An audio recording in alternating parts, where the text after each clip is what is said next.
Dear students, आप सभी लोगों का फिजिक्स हाईवे चैनल पर एक बार फिर से स्वागत है। डियर स्टूडेंट्स, आज हम लोग डिस्कस करेंगे बीएससी फिजिक्स फर्स्ट सेमेस्टर की न्यूटोनियन मैकेनिक्स यूनिट थर्ड, जो है motion of planets and satellites. इसे प्रीवियस ईयर क्वेश्चन, जिसमें सेशन 2022-23, 2023-24 और 2024-25 के क्वेश्चन इंक्लूडेड है, जो गोरखपुर यूनिवर्सिटी द्वारा इनके फाइनल एग्जाम्स में पूछे गए थे। तो आइए डिस्कस करते हैं। सबसे पहले 2022-23 में पूछे गए क्वेश्चंस के बारे में। इसमें पहला क्वेश्चन है, the mass of sun from the following data, radius of earth orbit R equal to 1.5 into 10⁸ kilometre, G equal to 6.67 into 10⁻11 newton metre square पर किलोग्राम स्क्वायर विल बी। तो यहाँ कहा जा रहा है कि जो सन का मास होगा वो नीचे दिए गए डेटा के अकॉर्डिंग कितना होगा, जब यहाँ पर दिया हुआ कि रेडियस जो है अर्थ के ऑर्बिट का जो रेडियस है वो जो है 1.5 इंटू 10⁸ किलोमीटर है, और जी जो ग्रेविटेशनल कांस्टेंट है वो 6.67 इंटू 10⁻11 न्यूटन मीटर स्क्वायर पर किलोग्राम। इसके ऑप्शन दिए, ऑप्शन ए है 2.004 इंटू 10⁻30 किलोग्राम, ऑप्शन बी है 2.04 इंटू 10⁻35 किलोग्राम, ऑप्शन सी है 2.004 इंटू 10⁻33 किलोग्राम, और ऑप्शन डी है नन ऑफ दीज। तो डियर स्टूडेंट्स, यहाँ पर यह दिया हुआ कि यह सन है और इसके अराउंड अर्थ जो है यहाँ पर मूव कर रहा है, और इसका जो रेडियस है वो आर दिया हुआ। ठीक है, तो हमें यहाँ पर इसका वो निकालना है, मास निकालना सन। ठीक है, तो यहाँ आर दिया हुआ, आर जो 1.5 10⁸ किलोमीटर, जिसको हम 1.5 इंटू 10⁻11 मीटर लिख सकते हैं, और इसमें जी की जो वैल्यू है 6.67 इंटू 10⁻11 न्यूटन मीटर स्क्वायर पर किलोग्राम दिया हुआ का स्क्वायर। ठीक है, तो हमें एमएस यानी सन का मास निकालना है। हमें पता है कि जो वेलोसिटी होती है, velocity of any planets, velocity of any planet, ठीक है, या फिर वेलोसिटी नहीं, यहाँ टाइम पीरियड की बात कर लेंगे, वेलोसिटी का बहुत रोल नहीं है, टाइम पीरियड की बात करते हैं, टाइम पीरियड ऑफ प्लैनेट, किसी भी प्लैनेट की बात करें तो जो टाइम पीरियड होता है टी, ये होता है 2π√r³ अपान GMS होता है, मास ऑफ सन। और इसको हम स्क्वायर कर लें और एमएस के लिए सॉल्व कर लें, ये क्या आएगा, एमएस इक्वल टू आ जाएगा हमें 4π² अपान GT²। तो यहाँ टी जो है, यहाँ अर्थ के लिए हम ले रहे हैं, प्लैनेट्स है अर्थ हमारा यहाँ पर, तो टी जो हो जाएगा ये टाइम पीरियड हो जाएगा, यानी 365 यानी 365.25 डेज, यह अर्थ का टाइम पीरियड होता है सन के राउंड मूव करने का। और इसको हम सॉल्व करेंगे, यदि सेकेंड में इसको कन्वर्ट करेंगे, ये 3.156 इंटू 10⁻7 सेकेंड आएगा। ठीक है, और यह जो MS equal to 4π² upon GT² है, इसमें टी की वैल्यू रख दें, आर की वैल्यू यहाँ से रख दें, जी की वैल्यू रख दें, और इसको सॉल्व करें तो जो एमएस की वैल्यू आएगी वो जो आएगी वो आएगी 2.004 इंटू 10⁻30 kg, यानी इसका जो आंसर होगा वो होगा ऑप्शन ए। तो ऑप्शन ए इसका right answer. Next question, question second है, Kepler's third law is, Kepler का जो थर्ड लॉ है वो क्या होता है, ये हमें यहाँ पर बताना है। तो जो ऑप्शंस दिए हैं वो है option A T square is proportional to A square, option B T square is proportional to A power 3, option C है टी की power 3 is proportional to A की पावर 3 और ऑप्शन डी टी की power 3 is proportional to A. तो dear student Kepler's का जो third law है ये बताता है कि जो टाइम पीरियड है इसका स्क्वायर जो है, जो आर्बिट है सर, जो इलिप्टिकल आर्बिट है उसका सेमी मेजर एक्सिस के पावर 3 के डायरेक्टली प्रोपोर्शनल होता है, यानी T square is proportional to a के पावर 3। जो ऑप्शन बी है ये इसका राइट आंसर होगा। नेक्स्ट क्वेश्चन है, क्वेश्चन थर्ड है, reduce mass of positronium atom will be. Positronium atom का रिड्यूस मास कितना होगा ये बताना है। ऑप्शन ए है mu equal to m, option B है म्यूजिकल टू m/3 और ऑप्शन सी है म्यूजिकल टू m/2 और ऑप्शन डी है म्यूजिकल टू m/4। तो जो पॉजिट्रोनियम होता है ये पॉजिट्रोनियम जो है कि एक इलेक्ट्रॉन और एक पॉजिट्रॉन का कॉम्बिनेशन होता है, ठीक है, से मिल के बना होता है, जिसमें इलेक्ट्रॉन का जो मास होता है वो m है, तो पॉजिट्रॉन का भी मास क्या होता है m ही होता है। दोनों का मास सेम होते हैं, बस इसमें चार्ज जो है ये अलग अलग होता है। तो ये दो पार्टिकल्स में जिनके मास सेम है, यदि हम इनका रिड्यूस मास निकालें तो m1 m2 अपान m1 प्लस m2 l2 क्या जाएगा, इसको सॉल्व करें तो m/2 आएगा, ठीक है। तो जो पॉजिट्रोनियम होगा इसका जो रिड्यूस मास होगा वो m/2, यानी ऑप्शन सी जो होगा इसका राइट आंसर होगा। नेक्स्ट क्वेश्चन है question 4, which are the following statement is not correct. कौन सा स्टेटमेंट करेक्ट नहीं है ये बताना है। ऑप्शन ए है a geo stationary satellite of earth has a period of 24 hours. Option B है central force is a conservative force. Option C है planets move in orbits around the sun sweeps equal area in the equal time. और option D है the period of revolution a satellite about the earth depends upon the mass of the satellite. तो यहाँ पर जो ये 4 options दिए हुए हैं, इन 4 ऑप्शंस में से ऑप्शन ए, ऑप्शन बी और ऑप्शन सी ये जो है करेक्ट स्टेटमेंट है। ऑप्शन डी जो है यह इनकरेक्ट स्टेटमेंट, ठीक है, और यही जो है कि हमारा राइट आंसर हो जाएगा। तो ऑप्शन डी जो होगा इसका करेक्ट आंसर होगा।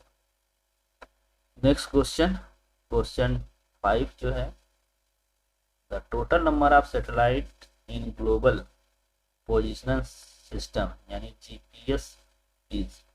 तो जीपीएस में टोटल सैटेलाइट की संख्या कितनी होती है ये बताना है। तो इसके जो ऑप्शंस हैं वो दिए हुए इस तरह से, जो ऑप्शन ए है वो है 16, ऑप्शन बी है 24, ऑप्शन सी है 3 और ऑप्शन डी है 20। तो DSN जो जीपीएस होता है इसमें टोटल 24 सैटेलाइट्स यूज किए जाते हैं, 24 सैटेलाइट्स, जिसमें से ये जो है 6 सीरीज में यूज होते हैं या 6 डिफरेंट ऑर्बिट्स में मूव करते हैं, जिसमें से एक जो ईच ऑर्बिट होता है, इस ईच ऑर्बिट में 4 सैटेलाइट्स होते हैं, ठीक है। तो यह 6 ऑर्बिट्स में 4 ऑर्बिट सैटेलाइट्स मूव करते हैं, ठीक है। तो टोटल मिलाकर 24 सैटेलाइट्स होते हैं, यानी ऑप्शन बी जो है इसका राइट आंसर। नेक्स्ट क्वेश्चन है, तो नेक्स्ट क्वेश्चन जो है 2023-24 सेशन से है। तो इसमें जो पहला क्वेश्चन है, 2 satellites A and B go round a planet P in circular orbit is having radii 4r and r respectively. If the velocity of satellite A is 3v, then the velocity of satellite B would be. तो dear student यहाँ कहा जा रहा है कि एक कोई planet है, उस प्लेनेट के अराउंड 2 सैटेलाइट्स मूव कर रहे हैं। ये मान लीजिए प्लेनेट है, प्लेनेट के अराउंड 2 सैटेलाइट्स मूव कर रही हैं अलग अलग ऑर्बिट में। जो पहला सैटेलाइट है वो जो है कि ये सैटेलाइट है जिसका रेडियस है 4r है, और दूसरा सैटेलाइट जो है बी सैटेलाइट है जिसका रेडियस r है। ठीक है, तो इनकी ब्लास्टी जो है दी हुई है। जो पहली सैटेलाइट है उसकी ब्लास्टी 3v है, और जो दूसरी सैटेलाइट है उसकी ब्लास्टी क्या होगी ये हमें बताना है। ठीक है, तो इसके ऑप्शंस दिए हुए हैं। ऑप्शन ए है 12b, ऑप्शन बी है 6b, और ऑप्शन सी है 5/2b, एंड ऑप्शन डी है 3/2b। ठीक है, तो यहाँ पर जो वेलोसिटी होती है orbital velocity, orbital velocity of satellite, इसका जो फार्मूला आता है बी वो इक्वल टू √Vm/r होता है। ठीक है, आर जो कि ये रेडिएशन, यहाँ देखें तो भी वो जो है ये प्रोपोर्शनल टू √r। ठीक है, और यहाँ से यदि हम रेशियो ले दोनों सेटेलाइट्स ए और बी के लिए, तो भी a/b जो हो जाएगा ये हो जाएगा √RB/RA। तो यहाँ देखा जाए तो ये हो जाएगा RB जो है कि R है, और RA जो है कि 4R है। ठीक है, तो ये हो जाएगा 1/2, तो EB जो हो जाएगा ये 2 टाइम ये हो जाएगा जो कि 2 × 3B = 6B हो जाएगा, यानी ऑप्शन बी जो होगा इसका राइट आंसर होगा। नेक्स्ट क्वेश्चन है क्वेश्चन 2 है when a particle moves under a central force then. यहाँ कहा है कि जब पार्टिकल सेंट्रल फोर्स के अंडर में मोशन करता है तो क्या होता है। ऑप्शंस हैं, ऑप्शन ए है energy is conserve, option B angular momentum is conserve, option C both A and B, option D linear momentum is conserve. तो डियर स्टूडेंट, जब कोई भी particle under central force motion करता है तो इसकी जो टोटल एनर्जी होती है कंजर्व रहती है, और इसका एंगुलर मोमेंटम भी कंजर्व रहता है, यानी ऑप्शन ए और बी दोनों ही इसके राइट आंसर होंगे। दैट इज ऑप्शन सी इसका करेक्ट आंसर होगा। नेक्स्ट क्वेश्चन, क्वेश्चन 3 है time period of Jio stationary satellite is. Jio stationary satellite की टाइम पीरियड क्या होता है ये बताना है। ऑप्शन ए है 1 ईयर, ऑप्शन बी है 24 आवर्स, ऑप्शन सी है 12 आवर्स, और ऑप्शन डी है 1 मंथ। तो जियो स्टूडेंट जो जियो स्टेशनरी सैटेलाइट्स होते हैं, जियो स्टेशनरी मतलब एक ऐसा सैटेलाइट जिसका टाइम पीरियड क्या हो, अर्थ के टाइम पीरियड के बराबर हो, जो अर्थ का एक्सिस के अबाउट जो टाइम पीरियड होता है उसके बराबर हो, तो ये होता है 24 आवर्स। ठीक है, 24 आवर्स इसका टाइम पीरियड होता है। तो जियो स्टेशनरी सैटेलाइट्स का भी टाइम पीरियड यही हो जाएगा 24 आवर्स, यानी ऑप्शन बी जो होगा इसका राइट आंसर होगा। नेक्स्ट क्वेश्चन, क्वेश्चन 4 है total energy of A satellite around the earth is. तो अर्थ के अराउंड जो सैटेलाइट्स मूव करते हैं इनकी टोटल एनर्जी क्या होती है ये हमें बताना है। इसके ऑप्शंस दिए हुए हैं। ऑप्शन ए है 0, ऑप्शन बी है इनफाइनाइट, ऑप्शन सी है पॉजिटिव, ऑप्शन डी है नेगेटिव। तो कोई भी सैटेलाइट हो या प्लेनेट्स हो, वो यदि किसी सन या फिर किसी प्लेनेट्स के अराउंड मूव कर रहे हैं, उनका जो टोटल एनर्जी होता है वो नेगेटिव होता है, वो बाउंड होगा तभी जब उसकी एनर्जी जो टोटल है वो क्या हो, negative. That is option D जो होगा इसका राइट आंसर होगा।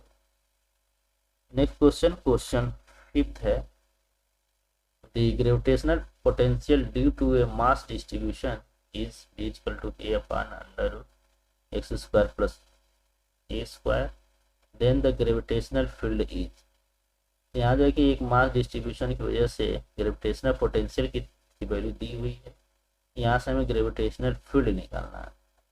तो इसके जो ऑप्शंस हैं वो दिए हुए हैं। ऑप्शन ए है 0, ऑप्शन बी है a x upon x square plus A square in x direction, option C है a x upon x square plus y x square plus A square power 3/2, और option D है infinite.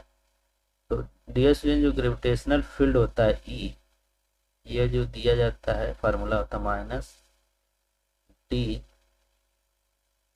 जो V upon D R, यदि are है 3 dimensional तो, और 1 dimensional में दिया होता है ये एक्स हो जाएगा। ठीक है, तो E equal to minus D V upon D X होता है। तो बी को हम एक्स के रिस्पेक्ट में डिफ्रेंशिएट कर देंगे, तो ये हो जाएगा 1 और minus D D X of A x upon sorry A upon under root X square plus A square.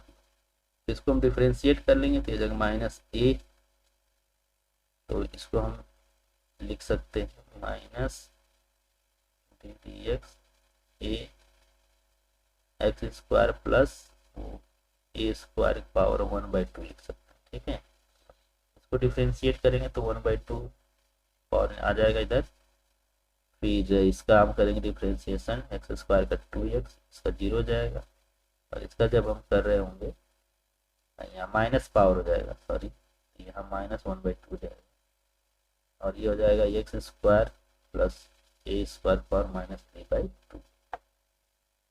यहाँ माइनस माइनस प्लस हो जाएगा, 2 से 2 कैंसिल हो जाएगा, ये हो जाएगा ए एक्स अपान, ये पावर नीचे ला देंगे पॉजिटिव हो जाएगा, एक्स स्क्वायर प्लस ए स्क्वायर पावर 3/2। तो यहाँ देखा जाए तो ऑप्शन सी जो है इसका राइट आंसर है। नेक्स्ट क्वेश्चन, क्वेश्चन 6 है, a satellite is revolving around the earth at 600 kilometre from the surface of earth, the speed of satellite is, यहाँ पर दिया radius of earth is 6400 kilometre, mass of earth equal to 6 × 10⁻24 kg, g equal to 6.67 × 10⁻11 newton metre square पर kilogram square. तो यहाँ पर दिया हुआ है कि एक सैटेलाइट है जो अर्थ से जो है 600 किलोमीटर के हाइट पर मूव कर रहा है, तो सैटेलाइट की स्पीड क्या होगी ये बताना है। तो यहाँ पर आर जो जाएगा वो हो जाएगा कैपिटल आर प्लस एच, यानी यहाँ पर अर्थ है और यह सैटेलाइट यहाँ मूव कर रहा है। ठीक है, सैटेलाइट अर्थ से, तो यह जो डिस्टेंस स्मॉल आर ये हो जाएगा रेडियस ऑफ अर्थ और यह हाइट। ठीक है, तो ये हो जाएगा आर प्लस एच, तो इन दोनों को जोड़ दिया जाए 600 और 6400, तो ये 7000 किलोमीटर हो जाएगा, यानी ये 7 × 10⁻6 मीटर हो जाएगा। ठीक है, और यहाँ अर्थ का मास दिया हुआ है 6 × 10⁻24 kg, और जी की वैल्यू दिया ही है, तो पता है 6.67 × 10⁻11 न्यूटन मीटर स्क्वायर पर किलोग्राम स्क्वायर। तो यहाँ पर सैटेलाइट का वो बताना है, वेलोसिटी बताना है, जी वो जो होगा ऑर्बिटल वेलोसिटी, ये Gm/r होता है, अंडर रूट Gm/r, इसमें वैल्यू हम रख देंगे, ये हो जाएगा G को 6.67 × 10⁻11, m की वैल्यू जो जाएगा 6 × 10⁻24, और r की वैल्यू हो जाएगा 7 × 10⁻6, और इसको हम सॉल्व कर लेंगे, तो जो इसकी वैल्यू आएगी लास्ट में ये हो जाएगी अंडर रूट में 5.717, 717 इंटू 10⁻7, ठीक है।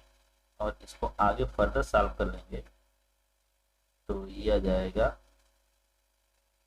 7.561 किलोमीटर पर सेकेंड, मीटर पर सेकेंड आ जाएगा, ठीक है।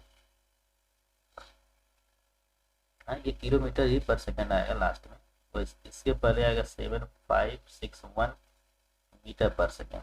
इसको सॉल्व करेंगे तो ये 7.561 किलोमीटर पर सेकेंड हो जाएगा, जो कि हम इसको राउंड ऑफ करेंगे 7.60 किलोमीटर पर सेकेंड लिख सकते हैं।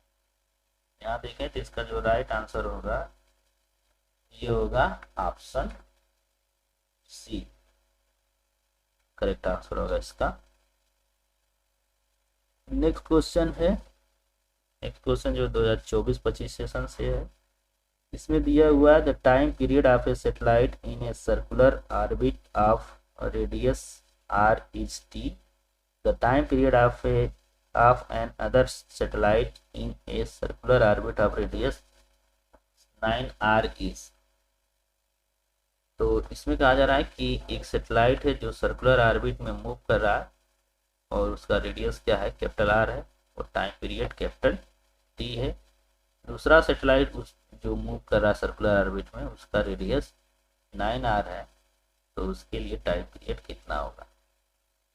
तो इसका ऑप्शन दिया हुआ है, ऑप्शन ए है 3t, ऑप्शन बी है 9t, ऑप्शन सी है 27t और ऑप्शन डी है 12t। तो डियर स्टूडेंट्स, यहाँ पर दिया हुआ है जो फर्स्ट जो सैटेलाइट है इसका टाइम पीरियड जो है t1 = t दिया हुआ है, रेडियस जो r = कैपिटल R दिया है, या r1 = कैपिटल R। सेकेंड जो सैटेलाइट है उसके लिए टाइम पीरियड हमें फाइंड आउट करना है, इसका रेडियस r2 जो है 9r दिया हुआ है। तो इसका जो है कि हम निकाल लेंगे वैल्यू। तो जो हमने देखा था कि जो t होता है ये प्रोपोर्शनल होता है r⁴/2 के, ठीक है। तो यहाँ से हम निकाल लेंगे T2/T1 रेशियो, तो यह आ जाएगा R2/R1 की पावर 3/2, ये हो जाएगा 9R/R की पावर 3/2, यानी ये हो जाएगा 3 की पावर 3 जो कि 27 हो जाएगा। तो T2 = हो जाएगा 27T1 यानी 27T। तो इसका राइट आंसर हो जाएगा option C. Next question second है, a bullet hits a block kept at rest on a horizontal smooth table and get embedded into it. Which of the following physical quantities for the block does not change? तो यहाँ पर कहा जा रहा है कि एक बुलेट है जो एक हॉरिजॉन्टल स्मूथ टेबल पर रेस्ट में रखा हुआ, ठीक है। तो ये मान लेते हैं एक टेबल है, ठीक है, ये एक स्मूथ टेबल है, इस पर एक ब्लॉक रखा हुआ है, इस पर एक ब्लॉक रखा हुआ है और ये रेस्ट में = 0, यानी इसकी काइनेटिक एनर्जी 0 है। हॉरिजॉन्टल स्मूथ टेबल पर रखा हुआ है और एक बुलेट जो है कि इसको हीट करती है, ठीक है। ये है बुलेट आ रही है, हीट करती है और ये बुलेट इसी के अंदर ब्लॉक में आकर के फंस जाती है, इम्बेड हो जाती है। तो इस ब्लॉक के लिए, ये जो ब्लॉक है, इस ब्लॉक के लिए कौन सी क्वांटिटी जो है चेंज नहीं होगी, ये बताना, ठीक है। तो जैसे इसमें बुलेट इसमें इम्बेड हो जाएगी, ये ब्लॉक क्या करने लगेगा, मूव करने लगेगा, यानी इसकी वेलोसिटी नॉन जीरो हो जाएगी, यानी इसमें काइनेटिक एनर्जी आ जाएगी, ठीक है, काइनेटिक एनर्जी आ जाएगी। और इसमें हीट करने से इसका टेम्परेचर भी हो सकता बढ़ जाए, ठीक है, और मोमेंटम भी इसका क्या हो जाएगा, चेंज हो जाएगा। तो जो इसमें ऑप्शंस दिए हुए हैं लीनियर मूवमेंट है ऑप्शन ए, ऑप्शन बी है gravitational potential energy, option C है काइनेटिक एनर्जी और ऑप्शन डी है टेम्परेचर। तो इसमें जो लीनियर मोमेंटम होगा ये भी चेंज हो जाएगा, काइनेटिक एनर्जी भी चेंज हो जाएगा और टेम्परेचर भी इसका ब्लॉक का चेंज हो जाएगा, लेकिन ग्रेविटेशनल पोटेंशियल एनर्जी चेंज नहीं होगा क्योंकि इसकी जो हाइट है एच यह क्या है फिक्स रहती है बिफोर कोलिजन और आफ्टर कोलिजन। तो इसका ऑप्शन बी जो होगा ये राइट आंसर होगा। नेक्स्ट क्वेश्चन है question third. A ball of mass 50 gram strikes a plane surface at an angle of incident 45 degree.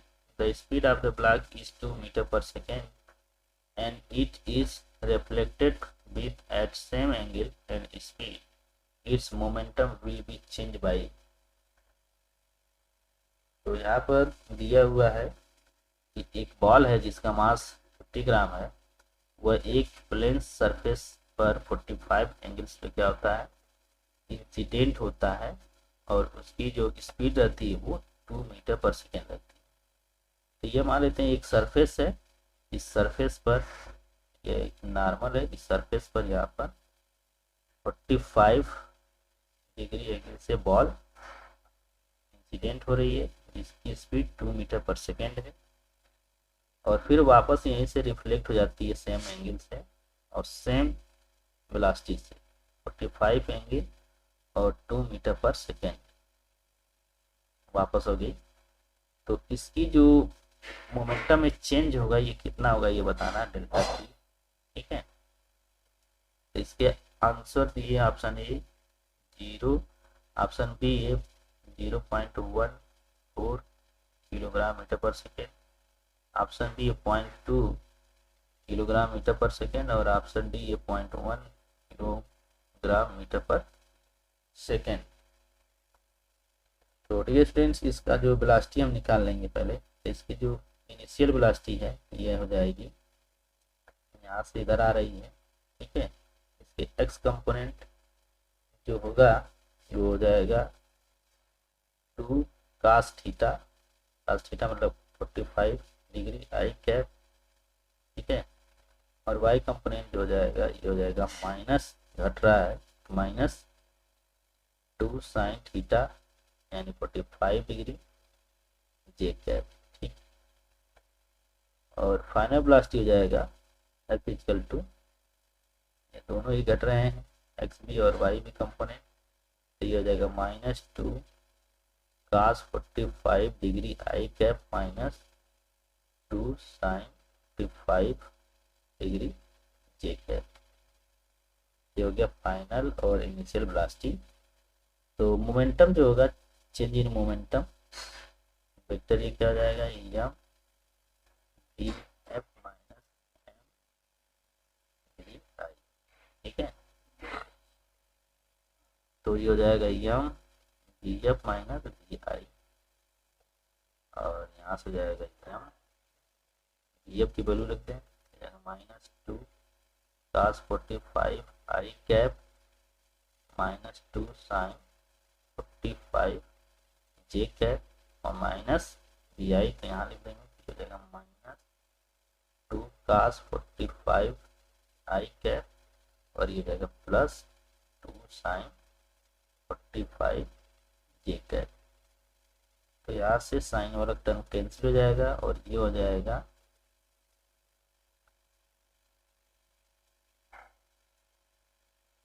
-4 हो जाएगा, तो M into -4 sine cos 45 degree I cap. ठीक है,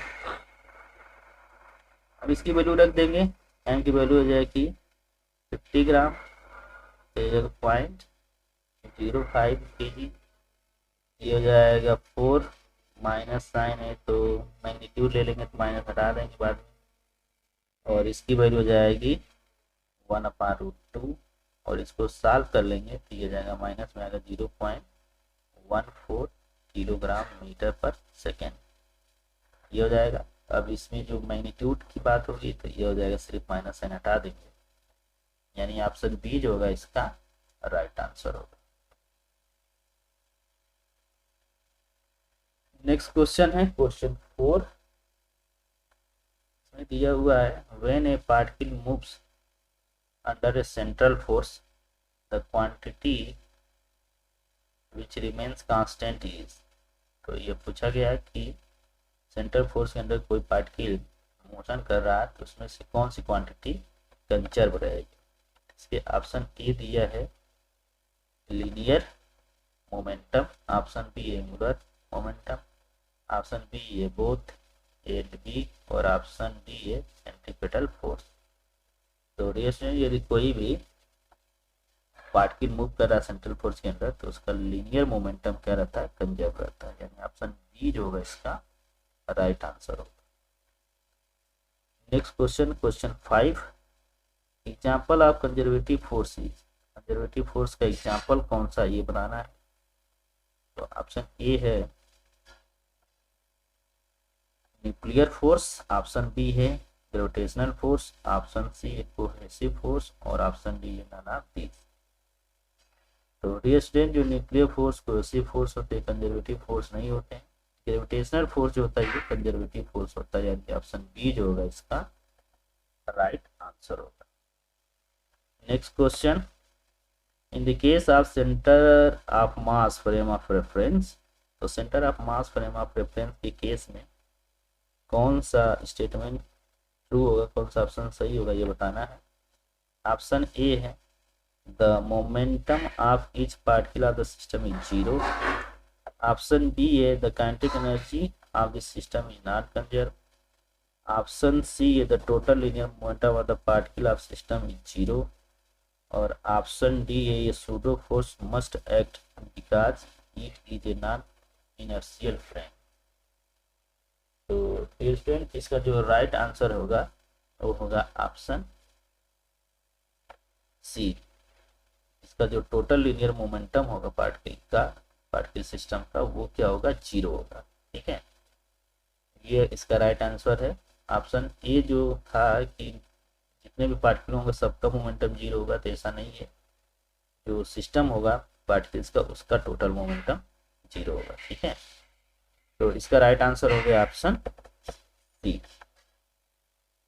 तो इस सेशन में इतने ही क्वेश्चन पूछे गए थे 6, और इसके प्रीवियस सेशन में भी 6 क्वेश्चन पूछे गए थे, और 2022-23 वाले में 5 क्वेश्चन पूछे गए थे। तो यहाँ देखा जाए तो इस पेपर से 5 से 6 क्वेश्चन हर सेशन में पूछे गए हैं। तो यह यूनिट काफ़ी इंपॉर्टेंट यूनिट है, इससे इंपॉर्टेंट क्वेश्चन पूछे जाते हैं।